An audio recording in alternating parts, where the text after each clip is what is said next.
Čakajú už viac ako 23 rokov.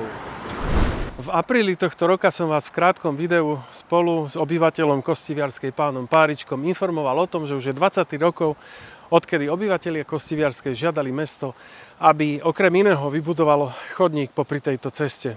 Cesta je v majetku župy, do dnešného dňa chodník nie je vybudovaný. Začal som sa o túto vec trochu viac zaujímať a zistil som, že projektant už minulý rok vytipoval pozemky, ktoré je potrebné odkúpiť, aby ich mesto malo v majetku a mohlo tak požiadať o stavebné povolenie.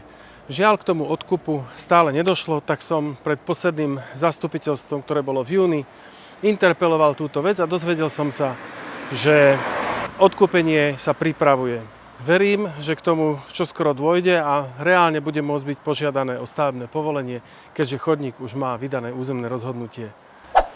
Okrem chodníka existuje aj množstvo ďalších problémov, o ktoré sa Kostiviarčania už dlhodobo zaujímajú.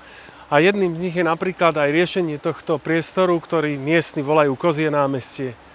Ako vidíte, dnes je tu len takéto nič nehovoriace parkovisko. Občianska rada Kostiviarska sa rozhodla výjsť svojim obyvateľom v ústretí a na 23.